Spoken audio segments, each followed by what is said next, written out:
Hey everybody, I hope you're doing well today.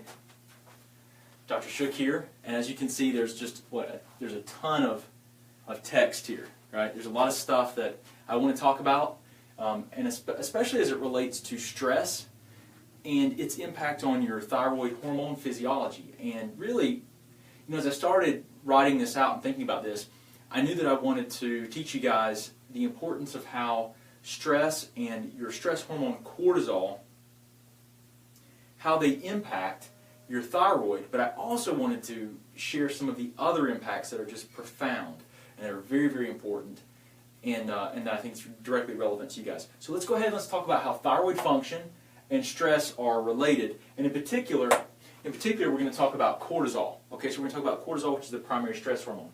So as we get started, let's talk about how your body makes cortisol, okay, because it's all initiated or started by the brain. So let me kind of orient you guys here. This is the brain, right? This black structure is the brain. This little thing that looks like a stalk is the pituitary gland. This kidney, which is like a bean shape, obviously, right? The kidney has the adrenal gland on top of it. Now, the adrenal gland has two primarily functional parts. There's the cortex, which I've got as orange, and the medulla, which is the center. Now, they both make different hormones, but the brain stimulates the pituitary gland. The brain makes CRF, which these are just hormones. Just like if you think about the thyroid cycle, the hypothalamus, the same structure, makes thyroid releasing hormone, or TRH. Whereas in this pathway, the hypothalamus makes CRF, which stimulates the pituitary gland, very similarly to how the thyroid works. The pituitary gland to make ACTH. Now, ACTH is a hormone that circulates, and it stimulates the adrenal gland to make these hormones. Okay? Now, primarily ACTH is going to stimulate the release of cortisol by the cortex, or this outer portion of the adrenal glands. The adrenal glands are two triangular-shaped glands that sit on top of the kidneys. Okay, so you got one on each kidney. All right, so you just drew out one kidney here, but this is how it works. Your body perceives stress. Now let's talk about what is stress. Typically three types of stress, right? There's chemical stress, which can be inflammation. I mean, inflammation is a chemical stressor. You could have emotional stress. Emotional stress will stimulate the fight or flight mechanism in your body, and you'll have a stress response, and you'll make more cortisol. Okay, and then there's physical pain. Pain will stimulate the same kind of pathways, and you'll produce cortisol. Now, this is kind of how it works, guys. The thing is that in today's, in our modern world that we live in today, the biggest problem is that people are under chronic or long-term stress. Whereas, 1,000 years ago, you may have been in a stressful situation, like been chased by a lion or a bear, or had something really scary that happened, spiked your cortisol, and you ran or fled, hopefully got away, and then the cortisol would come down. And you wouldn't have the constant stress and alerts of things happening, phones ringing, your phone going off every other second, and all the modern stressors that we have today. So probably the biggest epidemic that we face today is stress. And this is happening to us on a constant basis. That's why we have to be actively trying to figure out how can we handle and decrease our stress, because stress is definitely tearing our bodies apart. So some of the consequences of elevated cortisol, for example, are what we're going to talk about on this side. So if you're under this chronic stress, or you have infections that are producing inflammation, or you have autoimmunity that's not under control, that's not under check, and it's producing an inflammatory response. If you have physical pain, if you have a lot of these things that are driving the stress response and your cortisol is high, one of the things that's going to happen with elevated cortisol is that it will impair or decrease your T4, which is your primary thyroid hormone, its conversion to T3. Now, T3 is the hormone that's most physiologically active, guys. Right? It's what your body stimulates your physiology the most. Right? So if you don't have enough T3, then you don't get you don't get stimulation of the cells of your body, and you'll experience all the hypothyroid symptoms. You know, the most common being fatigue, poor problems with energy production and weight loss, hair loss. Those are brain fog. Those are, you know, some of the most common ones. So poor conversion. So it decreases this enzyme. It's called 5' deiodinase. Okay, the deiodinase enzyme. It just decreases it. So what happens is you don't convert T4 to T3 very well. Now, can anyone tell me where this conversion primarily happens? I know some of you guys have seen my whiteboard video and have listened to me a lot and have learned quite a bit. So where does that occur? Can anyone tell me where it occurs? It occurs primarily in the liver. Okay, the liver, right? So this elevated cortisol has these other impacts on other endocrine functions, and you're going to see systemically here it affects other systems as well. So this is really profound when it comes to thyroid function. Now the other thing is that it can decrease, cortisol elevated can decrease thyroid receptor sensitivity. Kind of ran out of space. But it can decrease thyroid receptor sensitivity. So what does that mean? What it means is every cell in your body needs thyroid hormone. Every single cell in your body needs thyroid hormone. So if you have elevated cortisol, it will decrease the sensitivity of the cells of your body, and every cell from head to toe, it will decrease the sensitivity of those cells to your thyroid hormone. Okay? So that's really, really, really important to know. High cortisol can decrease your sensitivity to your thyroid hormone. So you may have normal levels of thyroid hormone, but not have good sensitivity to it. So you feel like you're hypothyroid, or you don't have enough. And that's kind of what gets a lot of people stuck in this vicious cycle of trying to figure out, well, I don't feel well, so I must need more. Well, maybe not. Guys, remember, how many ways are there that the thyroid can dysfunction? Or the physiology can break down that we know of today? About 24. So low thyroid hormone is one of 24 ways it can dysfunction. So you've got to kind of rethink and look at what's happening to you, and you know, contemplate, are the rest of the problems, could some of these other problems like cortisol and inflammation, could some of these other things be impacting my thyroid physiology? Might it not be my thyroid quantity or the amount? Because guys, I'm going to tell you what I most commonly see in practice is that it's not the amount of thyroid hormone that's the problem. It's all of these other functional deficits and these other problems that are causing issues with your body's ability to use it. Okay, so it's really, really important. So decreases conversion of T4 to T3, decreases thyroid receptor sensitivity, so your cells aren't as sensitive to your thyroid hormone, so you can still feel hypothyroid. Decreases TSH production. Now guys, remember, TSH is produced by the pituitary gland, and it is thyroid stimulating hormone. That's pretty important. If you want to stimulate the thyroid to make more hormone, you better have enough thyroid stimulating hormone, right? I mean, so this is made by the pituitary gland right here, and it signals the thyroid to produce more T4 and T3. Now, if you have elevated cortisol, it can actually suppress your TSH levels. So it might not look like, it might not be laboratory low. It might be, what we typically talk about here is that there might be lower T4 levels, and the TSH, though, you would expect with lower T4, lower thyroid hormone levels, you would expect TSH to be higher.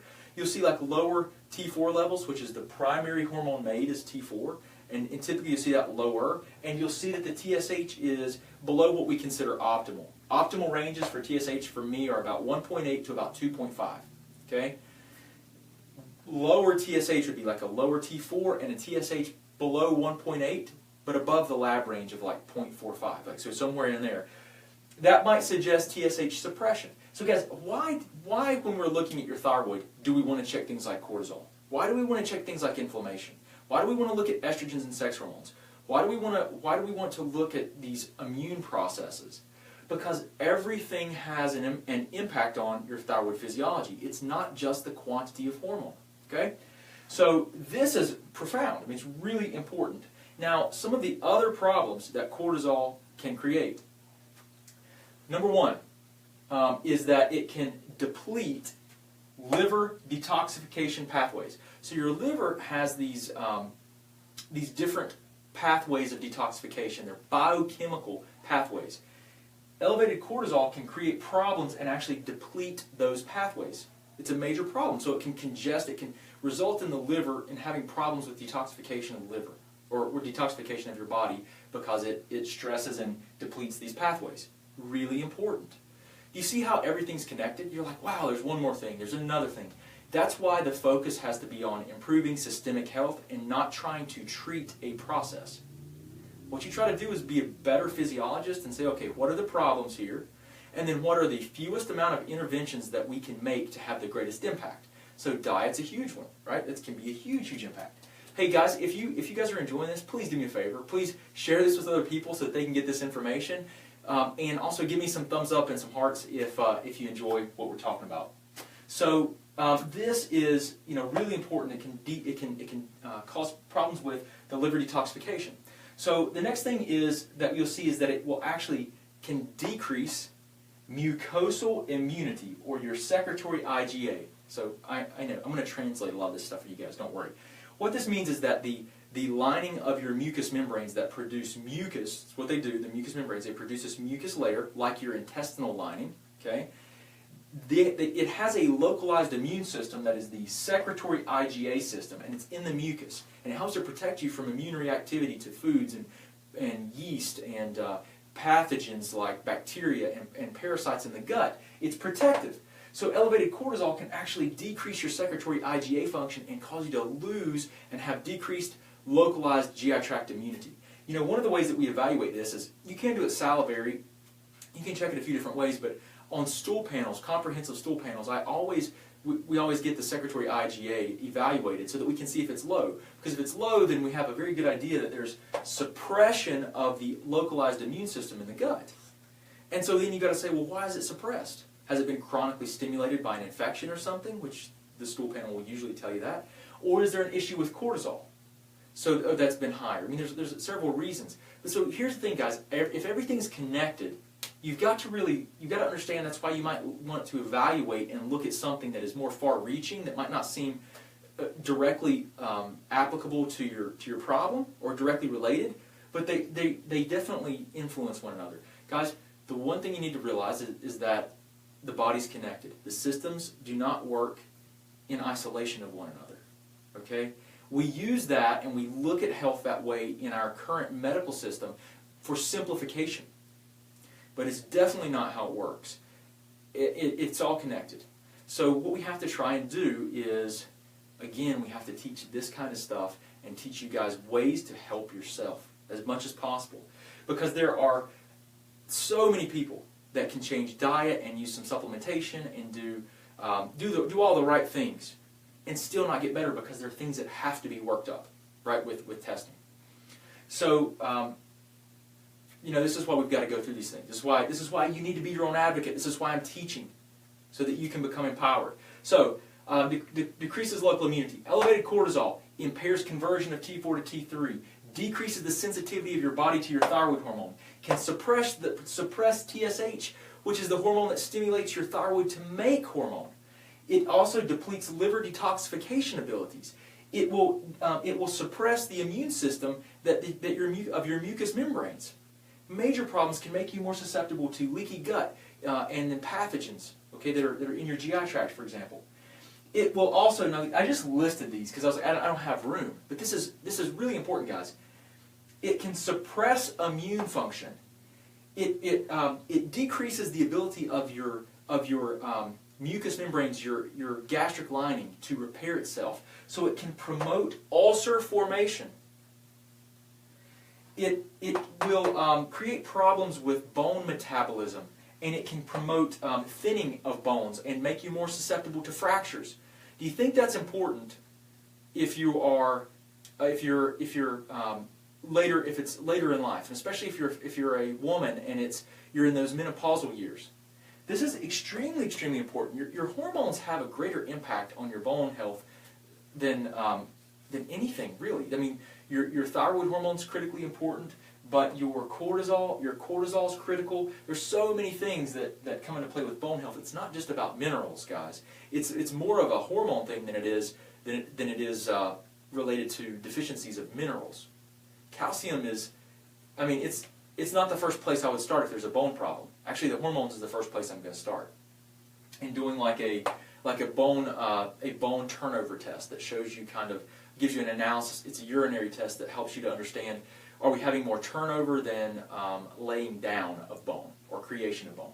So bone health, sleep. I mean, sleep is huge, right? Sleep and cortisol are profound. Now, I've talked about this quite a bit, but I can tell you that if you don't have a good capacity to make cortisol, like your adrenal glands are fatigued, and that's a very generic term, but if they have a decreased capacity to support steady cortisol production, what happens is that at night they can't. Your adrenals don't produce a sufficient amount of cortisol, and so what happens is that your blood sugar drops. Because guys, cortisol, one of the things that cortisol does is that it increases blood sugar.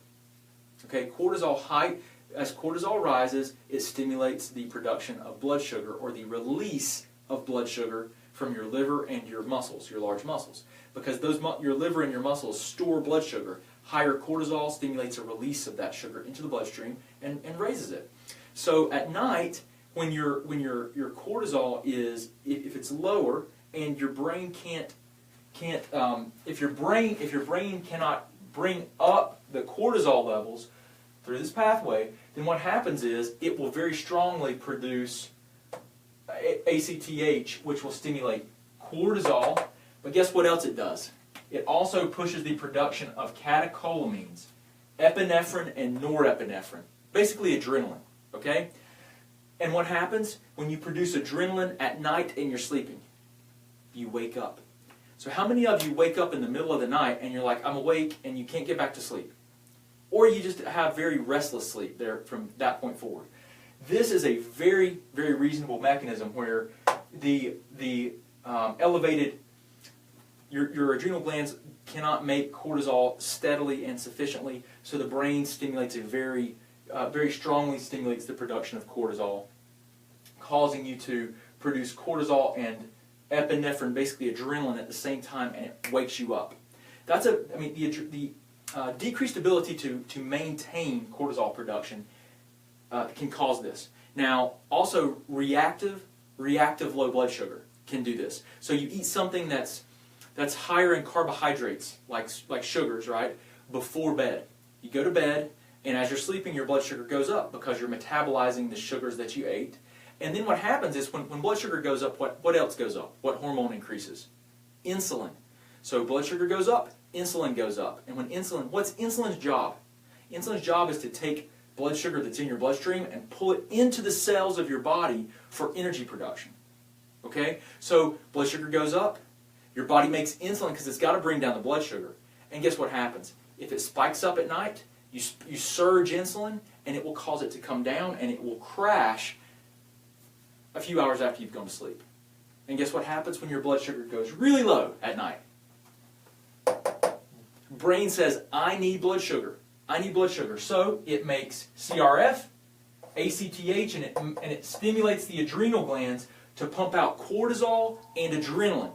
And so guess what? The cortisol and adrenaline help to raise blood sugar, right? Because these things help to raise blood sugar. They stimulate the release of blood sugar from the liver and the skeletal muscles. So that stuff comes up, the blood sugar comes up, so your brain can continue to run the functions of the body.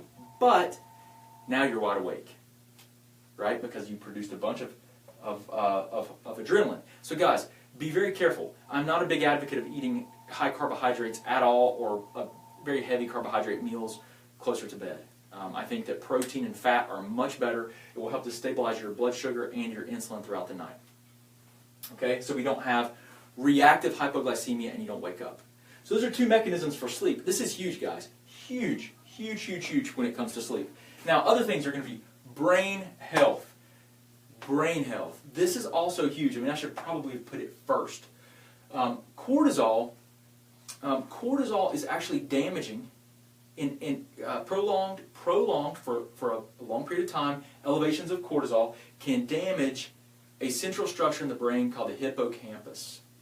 Okay, this is huge for neurodegenerative conditions. So anything where you're talking about memory, man, you can't have elevated cortisol for a prolonged period of time, or you're going to you're going to damage and destroy nerve cells of the brain that are responsible for memory. Basically the hippocampus. You can look up hippocampus and what all it does, but it's profound. Brain health it's huge. You cannot have elevated cortisol. The next thing is cardiovascular disease. It's also associated with elevated cortisol with cardiovascular disease. Guys, elevated cortisol is, it promotes high blood sugar. What do we call that when your blood sugar is high for a prolonged period of time? We call it diabetes. We call it prediabetes. We call it metabolic syndrome, right? Guys, the biggest problems I see with diabetics is that cortisol is not being looked at frequently enough, and inflammation is not being looked at frequently enough. Because you think about all these things. If someone's diabetic and they're trying to lose weight and improve their insulin sensitivity, guys, cortisol, they can change their diet, they can exercise, and that may help with cortisol. That may help to manage the cortisol. But if their cortisol remains elevated, then they're going to be constantly, their body's going to be constantly in this process of releasing stored blood sugar, or basically raising blood sugar. Let's just keep it simple. It's going to promote increased blood sugar. So you're doing diet correctly, you're trying to exercise, but your blood sugar's not coming down. Well, first place I would look is cortisol and inflammation. Inflammation like C-reactive protein, homocysteine. I would look at thyroid very closely. I think there's, we can do better jobs with a lot of these problems. And one thing that I want to mention to you guys that I kind of skipped over is this point right here. The adrenal gland, you guys know, and this is really important for women, your adrenal glands, they actually produce cortisol, aldosterone, progesterone, DHEA, but they also do produce some sex hormones. So that's really important, guys. Whenever you're like perimenopausal, or there's this transition from menopause, or into menopause, where the ovaries stop producing as many of your sex hormones, then what happens is the adrenal glands start taking over some of that responsibility. And if your adrenal glands are not healthy enough, if they're constantly under stress and being overworked, and they're already stressed, then when you're transitioning into menopause, they're not going to be able to support some of this, carry some of the burden of hormone production, because the adrenal glands can produce some sex hormones. So it's really important in menopause to help with that transition, especially into menopause, because they're going to start taking over, or trying to take over, some of the production of your sex hormones. So if you already have your adrenal glands stressed and just very burdened, then you're not going to be able to as easily produce these hormones that are needed, and you're going to have a lot more symptoms. Okay? So guys, I hope this has been helpful. As you can see, everything in the body is connected. It's really important that you guys continue to learn and better understand this stuff. Now, where am I going to tell you to start? Where am I going to tell people to start if they're saying, you know what, I've got thyroid problems, I probably have high cortisol, or if you have a lot of these issues, where am I going to tell people to start? I know you guys know. We're going to start with diet. We're going to start with improving diet, first of all. Making sure that what you're putting in your mouth is actually helping you to heal. Because every bite is either helping your body be healthy, or it's hurting you. Okay, so I mean, that's the truth. Every single bite is a vote towards health or against it. Okay, so you got to think about that.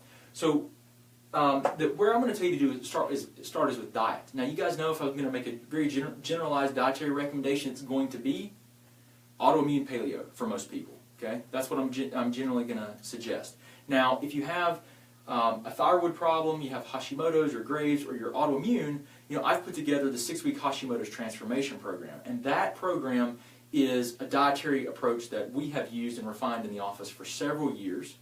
And then we have lifestyle-based, recommendations to help reduce stress, improve sleep. There are supplemental guides and ways to help you better understand what supplementation might be best for you, because those are relatively, those are reasonable things. Temporary supplementation is not unreasonable to help support some of this stuff. So those are ideas for you too, but autoimmune paleo is something that you can definitely explore. You don't have to do anything like, our program is not the only thing that can help you. So those are very reasonable. But anyway, I want to share this with you guys and see if I can help you. But this is kind of This is a big part of the mix of the problems that we have today. So I hope this has been helpful. If you guys need anything, don't hesitate to let us know. Remember that I do consultations if you need help. You just go to our website, or there's links all over Facebook and our inside the Greater Hickory Thyroid Support Group. There are links that you can request a consult. And you can also, if you want to have thyroid antibodies checked to see if you have an autoimmune process against your thyroid, we can do that. So you can do that. Those are all great places if you're having questions about what to do next. Those are great places to get started, so that you can, if you want to talk to me, then I will help you as much as I possibly can to figure out like what might be a reasonable next thing for you to consider doing. Right? I'll help you come up with a strategy and really try to figure out what to do next. Those are great places, especially if you're kind of confused what to do.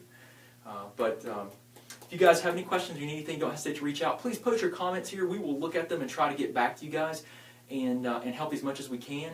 If you guys would, please do. Keep in mind, people don't know this information. So many people don't know this information. And if you can get this information in front of someone 10 years, 5 years, 1 year before they would have come across it, then what you're doing is you're going to help improve their quality of life. You're going to help them, empower them so that they can be their own advocate and take their health back. Okay, so please do help us get the word out about this stuff. Please help share and spread the word. And I thank you. I appreciate you guys so much for all the hearts and the thumbs up and everything. And I appreciate you being here and interacting with me too. If you have questions, do post them. But just let us know what you think, and we'll do everything we can to help you out. But I will see you guys tomorrow. I do have to run. And if you have any questions, don't hesitate to reach out to us. But I hope you have a wonderful day. Thanks. Hey guys, Dr. Shook, thank you for viewing our videos. I hope they help you out. If you want to, just subscribe to our channel somewhere here. You can watch a video that YouTube's actually selected for you, so hopefully it'll help you out. If you need any other information or resources, just look in the description. We've got links to our website, to our 9 lab test guidebook, and everything else that we do. I really appreciate you, and I hope you guys have a great